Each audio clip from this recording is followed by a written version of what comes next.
ఈరోజు నేను వెజిటేబుల్ బిర్యానీ అయితే చేశానండి. చూడండి ఎంత బాగుందో. వెజిటేబుల్ బిర్యానీ, చికెన్ నెంబడి, మటన్ నెంబడి అయితే చాలా బాగుంటుంది టేస్టీగా. పిల్లలైతే ఇష్టంగా తింటారు. నేనైతే ఫస్ట్ అయితే ఒక గిన్నె పెట్టుకొని దాంట్లో 3 పావులు నూనె పోసుకొని, పచ్చిమిర్చి, ఒక పెద్ద ఆనియన్ కోసుకొని రెడ్గా అయితే ఫ్రై అయితే చేసుకుంటున్నాను. తర్వాత ఫ్రెష్ అల్లం అయితే తీసుకున్నాను, ఒక చెంచాడు.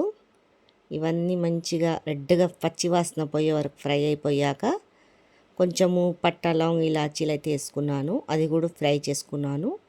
2 ఆకులు కూడా వేసుకున్నాను. ఈ ఆకులంతా ఫ్రై అయిపోయాక బీనీసు, ఆలు, మటరు, క్యారెట్ ఇవి తీసుకున్నానండి వెజిటేబుల్ బిర్యానీకి. తర్వాత పుదీనా, కొత్తిమీర వేసుకొని ఇవంతా పచ్చివాసన పోయే వరకు మంచిగా అయితే ఫ్రై చేసుకున్నాను. తర్వాత మనకు టేస్ట్కి సరిపోయేంత ఉప్పు వేసుకోవాలా. ఆ ఉప్పు అంతా దీనికి పట్టేలాగా ఒక 5 నిమిషాలు కలుపుకోవాలా. తర్వాత మనము బాస్మతి రైస్కి ఎంత నీళ్ళు పోస్తామో అందాజాగా చూసుకొని పోసుకోవాలా. బిజీగా 10 నిమిషాలలో వెజిటేబుల్ బిర్యానీ అయితే రెడీ అయిపోతుంది. ఇలా నీళ్ళు కాగపెట్టాక బాగా తర్వాత 10 నిమిషాలు అయితే నానబెట్టుకున్నానండి నేను బియ్యము కడిగి. దీంట్లో అయితే వేసేసాను. ఇలా మంచిగా కలుపుకొని కొద్దిగా మూత పెట్టుకోవాలా, ఉడకనియాల బాగా. మనము అందాజాగా చూసి నీళ్ళు పోసుకుంటే పొడి పొడిగా అవుతుంది.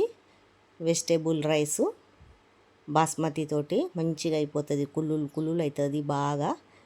చూడండి ఒకసారి ఇలా కలుపుకొని మొత్తం దగ్గరకు వచ్చేసాక ఇలా కొద్దిగా నీళ్ళు ఉండిపోతుంది. ఇలా అంతా కలుపుకొని కొద్దిగా ఒక 5 నిమిషాలు మూత పెట్టి సిమ్మంట మీద పెట్టేశాక చూడండి దింపేసుకున్నాను. ఇలా మంచిగా పుల్లులు అయితే అయిపోయిందండి. చాలా టేస్టీగా ఉంటుంది వెజిటేబుల్ రైసు. మీ ఎంతమందికి వెజిటేబుల్ రైస్ ఇష్టం ఉన్నదో కామెంట్ బాక్స్లో కామెంట్ చేయండి. లైక్, సబ్స్క్రైబ్ చేయండి. ఫుల్ వీడియో అయితే వాచ్ చేసి అయితే చూడండి. మంచి రెసిపీలు అయితే దాంట్లో ఉన్నాయి.